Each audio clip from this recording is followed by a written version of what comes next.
Welcome to Rome Overlanding. Enjoy the ride. Welcome to another episode of Rome Overlanding. My name is Adrian Abrahams, and today I'm going to be taking you guys on a really beautiful adventure to quite a special part of South Africa. I've just met up with our first guest on the show, my uncle Andrew. He's been a foundational part of Rome Overlanding for the past couple of years. He's helped with a lot of the filming. We've been building up his very own vehicle, and it's in a really nice spot right now. He can tell us a couple stories, share how he's using his vehicle, how he's interacting, how touching the world of overlanding has influenced his life.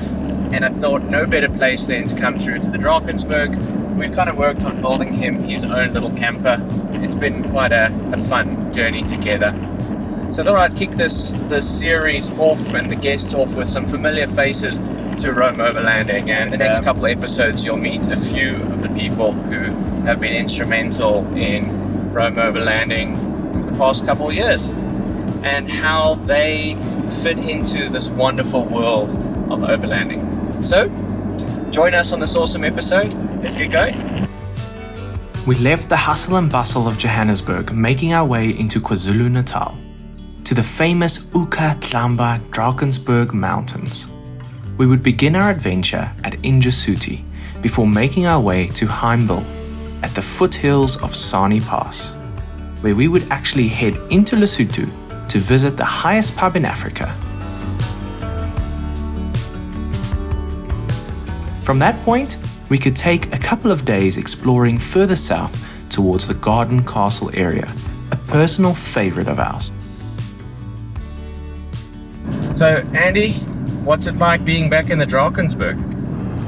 This is my home away from home. Hey, geez, it's just another level of excitement in my soul. Where are some places you're looking forward to going? Well, Castle Garden is my main one that I'd like to do, and that's Hermit's Wood, and go up and climb up one of the gorges. There's also a few caves that I want to go check out and see how those are. I've been pre-planning a few little things that I want to do over the next 2 weeks. Your vehicle is your tool to get to your hikes. How do you feel about that process now with this vehicle versus your previous vehicle? The previous vehicle that I had was a crossover vehicle. Fair enough, you can do a little sand road here and there. You can do that type of thing. I had no ability to sleep in the vehicle, so I had to sleep in a tent. Even my first little adventures with you, I was sleeping in a ground tent. It's assemble the thing, disassemble daily just to get to places. With this vehicle, I can now do 4x4. There's extreme mountains that I can go up and routes that I never thought possible before, and do hikes that the general public cannot get to at all. You definitely need a 4x4 vehicle, which I'm so fortunate to have this one. I had no idea what overlanding was really about until I went on some of the trips with you. But it only comes to reality once you're in the vehicle, driving and planning these things yourself, where you realize there is a possibility of living in the mountains out of a vehicle and then just overlanding to get there, because there are some incredible places that no normal vehicle can get to. Every trip you do, you get another notch on your belt and you learn what your vehicle's capable of, and you push it a little bit further next time. I know that this is just the beginning of your journey. You've got a lot of cool, exciting adventures ahead of you, and every trip you take, every little new campsite, every new opportunity expands your horizons for exploration. We're heading to a campsite now called Injasuti. It looks like it's quite a beautiful little spot. It's in the KZN Izimvelo Wildlife Reserve, and we'll see what it's like. Should be pretty good.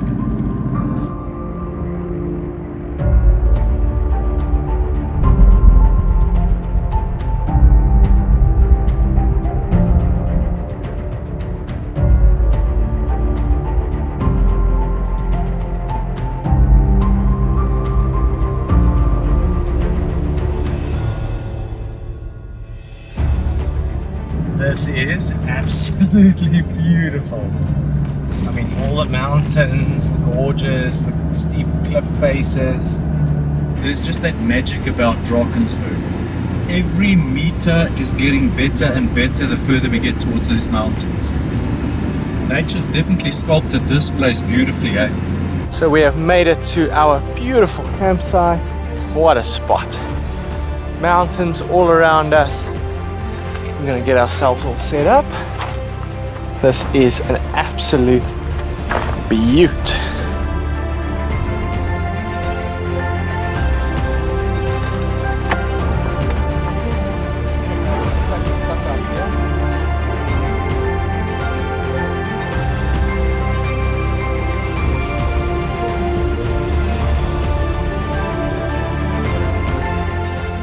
Hi there, my name is Andy Bremner and I'm Adie's uncle, and I'm sitting here today in the beautiful, majestic Drakensberg mountains.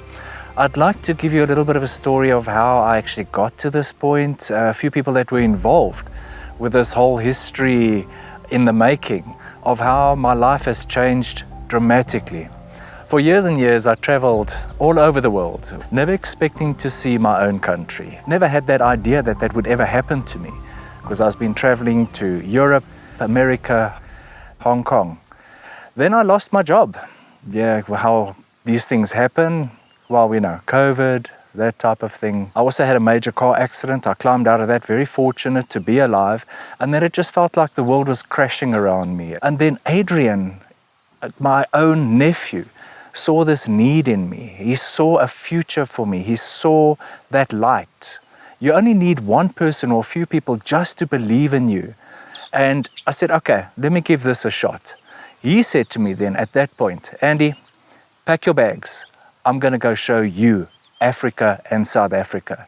I was very hesitant in the beginning because it's a world I don't understand. It's 4x4 life I didn't understand. I only knew from hearing him speaking about overlanding. So I thought, okay, pack my bags, let's see what happens. At that point, he gave me space, that much space, to pack all my clothing for a month. So I said, okay, we got to do this. I don't know how we're going to do this, but he'll show me. Packed the bags and off we went. We discussed the route, what is expected of me. Andy, guess what? You're the cameraman on this trip. Now, that was something that was super exciting. I had a little brief course here and there. He was quite intense with his course on how to do this. And from there, we started doing our journey, our trip. And as we left the city, now I'm used to leaving cities in aircrafts. So that is how I leave a city. Now suddenly I'm sitting in this 4x4 vehicle, all kitted out to the T's. And we're going to hit nature and mountains and rivers.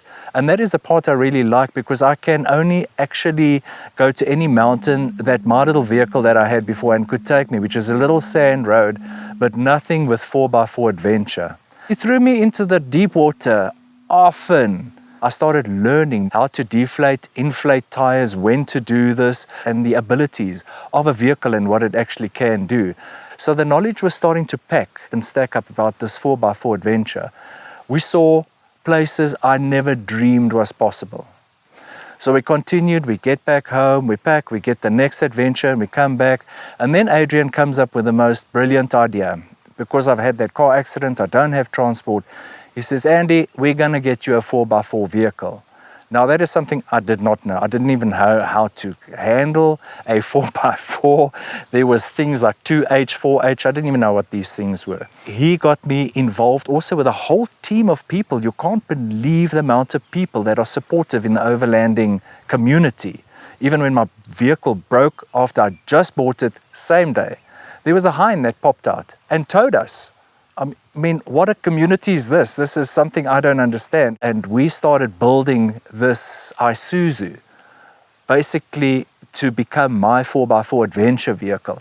Still then, I was excited about the vehicle, but I was a bit upset that the vehicle wasn't moving. So then we had companies coming in, like Bushtec, putting a canopy on. If you look behind me right now, you can see that is the canopy that I sleep in and live in the mountains. Then we drove down to Terrain Tamer, and yes, this was a long trip. Guess what these guys go and do to me? They go and surprise me by putting a whole suspension into my vehicle. They took me and the vehicle, which were wrecks, and they started building this up. So we were both being built up, myself, my personality, and this beautiful vehicle here behind me, into becoming something that is new and fresh, something to look forward to. I am literally and figuratively in a place that I thought I would never be. I sleep in that vehicle anytime I want to. I've got the whole commitment of any 4x4 community. They're more than a family. They work to help you always to get to the best that you can possibly be as a 4x4 person. So coming from luxury hotels and 5 stars and aircrafts and that type of thing, this is a nice, rugged, fun-filled adventure for me, because I've just come back from a solo trip in Limpopo and in Mpumalanga on my own. I took 9 days purely because I was motivated by one of Adrian's YouTube videos, and I found it incredibly challenging on my own in the beginning. And why I say this is because I'm used to Adrian planning where you stop for fuel, where you sleep at night, you do the EFTs to pay for accommodation. Now this all became my responsibility. So I wasn't just the cameraman anymore. Now I've got to do everything by myself. So off I went on my adventure, and slowly but surely you start fitting things into place, because the knowledge that Adrian had put into the back of my mind without me even knowing it, and the people that he surrounds himself with, this is what came to fruition when I was on this solo trip. Learning how to do my camp, be able to leave my vehicle, go hike up into a mountain, and I did massive hikings in the Blyde River Canyon, and I come back and I can make my own fire, I can do so many more things now. I've become an independent person that really loves the combination of the overlanding and the hiking. Here I'm sitting and I'm super happy.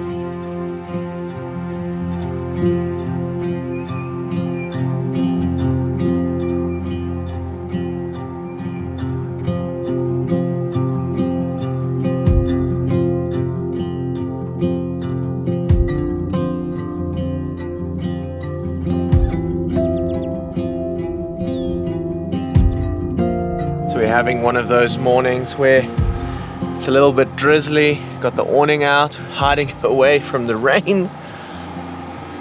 Got some coffee going. Well, our second cup of coffee. It was actually lovely this morning. Andy made coffee at the Isuzu, and we sat and we enjoyed some rusks and some coffee. And then I said, well, seeing as the weather's a bit sad, it's a double cup of coffee type of day. So got the inverter going, induction going, cheating a little bit here, but it's nice. I'm not too sure what our plan is for today. We may want to go and do the little 1 kilometer hike, or we may start making our way towards Sani Pass. We'll see how it goes. We'll suss things out soon. Andy, what have you found about having an older truck? You can start from scratch and start rebuilding and put my energy and the type of lifestyle that I want to enter into the vehicle, and not feel scared to make changes. Especially with this, we need to cut something, build something, you can do it. I think if I bought a brand new vehicle, I would have been a bit more scared to do things, because you don't want to damage a brand new vehicle like this. But this one, you can hone it and just build it and do it to your lifestyle. And I think it was a good idea to buy an older vehicle, one that had problems, so that I am a person that can start learning how to fix wheels, redo things and all of that type of thing. It's a skill that I would maybe not have got if I bought a brand new vehicle.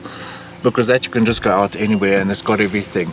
I don't know much about this. My whole life basically vehicles have gone in for service because I bought vehicles with service plans, and I never knew the mechanics of what's actually happening inside a vehicle, how things are put together. And that I'm finding nice because I'm going with all the overlanding guys and they're explaining why certain things are happening, how 4x4 systems work.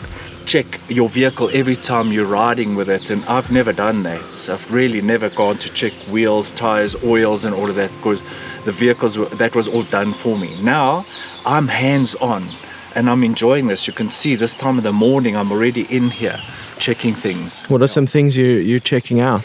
All right, today I start systematically. So I'll start one side of the engine and work to the other side of the engine, then down to the vehicle. So I'll check my radiator reservoir, check that is on maximum.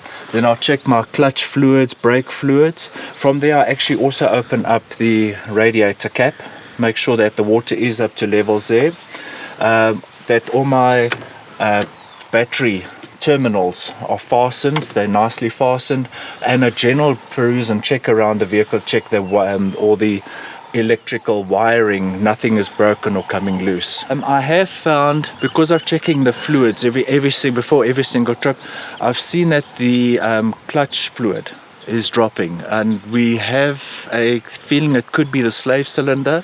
That is one of the first problems we had with the vehicle. It's dropping about 0.5 centimeter per day, so there might be a slight leak in the slave cylinder somewhere along. Currently I'm just filling up every single day, and then when the trip is finished, then it'll go back to the actual Andy. He'll be working on the vehicle and just checking out that. Just love coming to the Drakensberg. And you know, a lot of these hikes, you just like, boom, you just go straight from where you park and you just walk off into the mountains.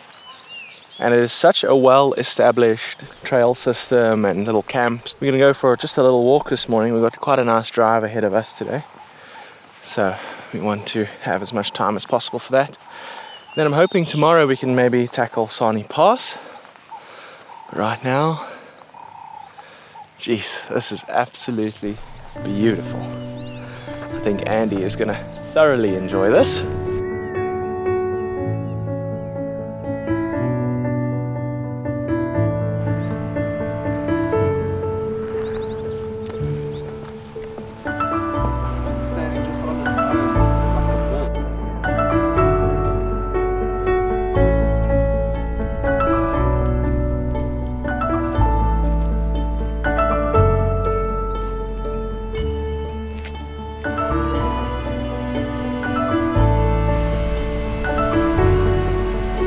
Now in the jungle, Andy.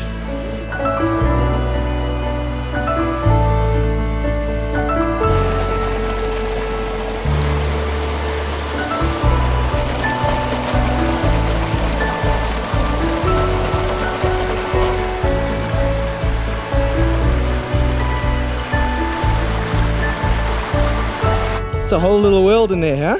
What an experience. Complete different biome in this gorge.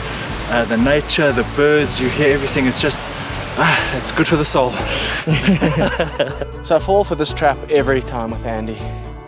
I always go and I'm like, oh, I'll just pick the short route, you know, like the 1K one. Just go see something pretty. Is it ever just 1K? In Tsitsikamma, and we went on a quick 3K. It ended up being 10 kilometers. 5 there, 5 back. Just to see the waterfall. The amount of times we have been tricked into doing these things for a waterfall is unbelievable. Tip for the Drakensberg, it's never 1K. Always bring everything. Luckily Andy had his phone and he's got his Garmin Explore app, and we could at least go and see the route that we need to take to get out of here, because there's not really many signs or anything. So Drakensberg. It is insanely beautiful though.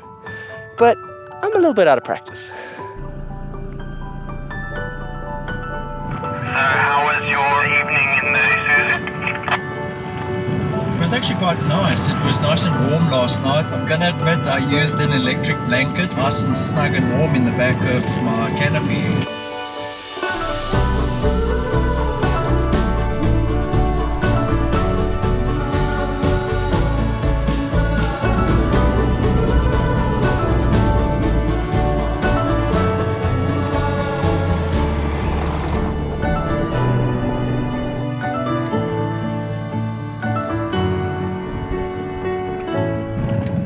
basically done 150 kilometers today, and we have done it in many hours, but we've been birding and looking at landscapes and, you know, just enjoying it.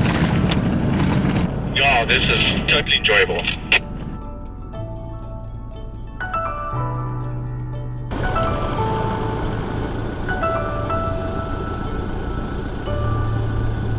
So we've driven to a camp that is a bit closer to Sani Pass. It'll give us a good chance tomorrow. It's not the most private, the most remote, anything like that, but it's a place to sleep, and tomorrow we're gonna have an adventure.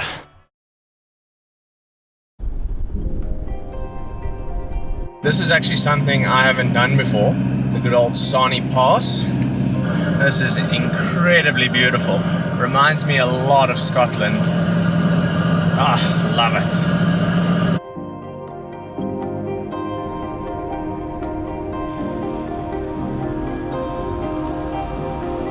I think we're going to be driving into the clouds. We're at 1,835 meters above sea level.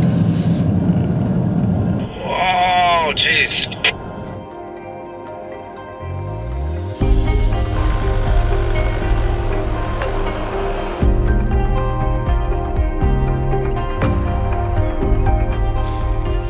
Beautiful, huh? You say the gravel road is somewhere further ahead. As what I've heard from other people, other hikers, they first go to a place called Vitzi's Hook, then from there they get transport 4x4 up to Sani Pass. So let's see where this leads us.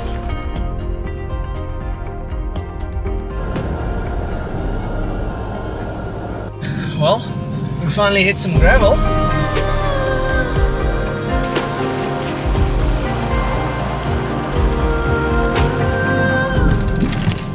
So Sani Pass is known to be quite steep, and it'll also, you know, affect the brakes when you're coming down. So it is one of those things, obviously engaging low range, it's going to give you a bit of a mechanical benefit going through. So advice also to use more gearbox than brakes, eh? Yeah, if you can use the engine and let the engine do the braking rather than your actual brakes, that's definitely going to prevent them from overheating. Every time you look back, the view just gets better and better and better. It's crazy.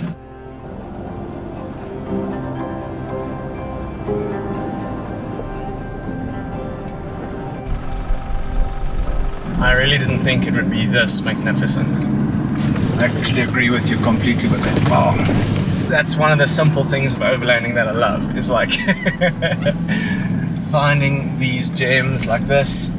You just wouldn't do it if you didn't have that adventurous spirit. Yeah, what it gets me out of my lounge and sitting watching series, this is so much better. Well, you know, sometimes you got to do the sit on your couch and watch other people live their dreams. Motivates you, you know, gets you up and out there to have your own adventures. Yeah, true that, eh? So Andy, are you about to cross the border for the first time in your bakkie? That's right. It's actually also the first time I'm ever going into Lesotho. This is the famous highest pub in Africa, a casual 2,900 meters above sea level. I've learned now that I get to appreciate this vehicle because I know how difficult it is to come up here myself, because this is an extreme hike. But the fun, the adrenaline, the looking back in my mirrors all the time and enjoying this whole thing, it's almost like I've got a 360 view from my luxury of my vehicle. And here I'm at the top. Yo, this has been an adventure. This today is, for me, good for my soul.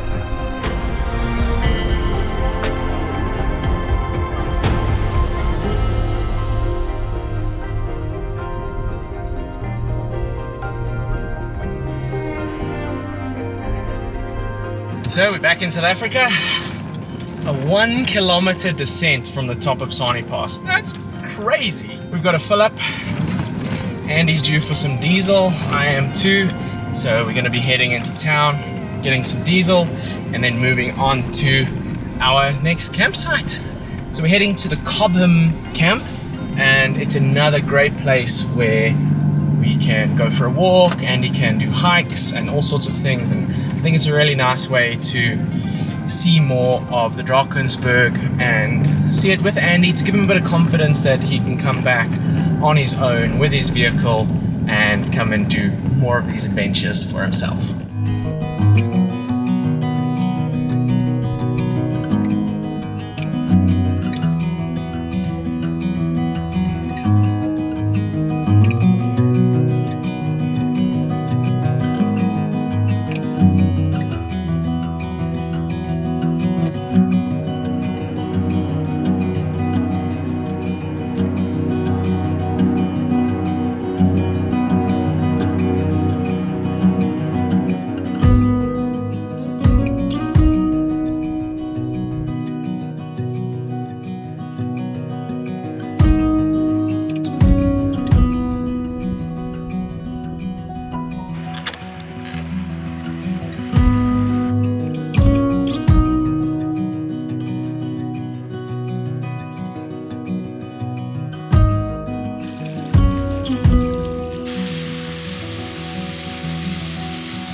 Adrian is way back in the camp working and editing on his things to make a good show for everyone, and I'm out here playing and enjoying my life.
Since you first brought me here, there's just a place I fell in love with. And this is the time that you said to me as well, Andy, grab your hiking things and go climb the mountains. And this was one of my first best experiences in my life. I've had it on my list to come back. It's just a place that I fell in love with. My heart was left here and I just needed to return. I'm so privileged to have you bring me here and show me this area again.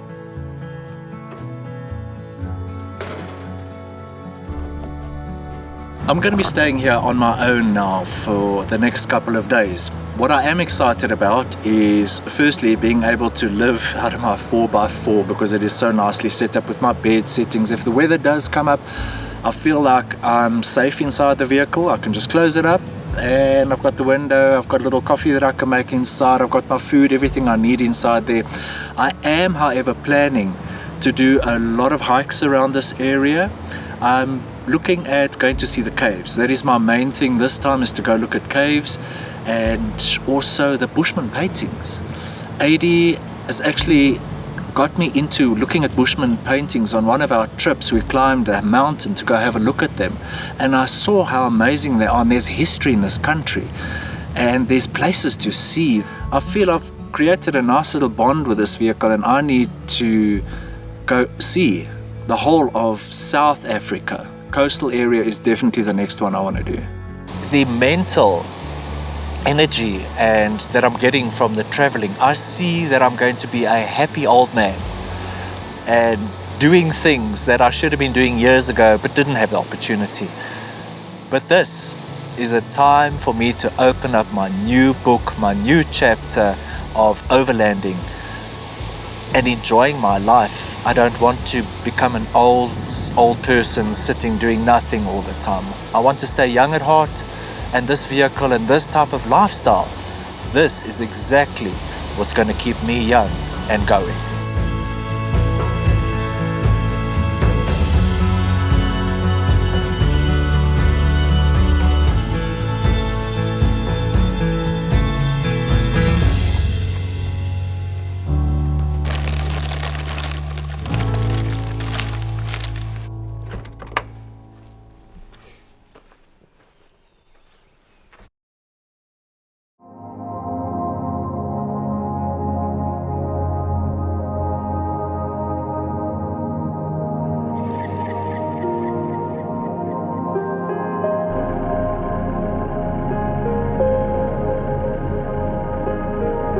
It was really great to spend some time with Andy and rewind the clock a little bit with him in conversation, and look back at the past couple of years and what we've managed to accomplish together and how that's actually impacted him in his life.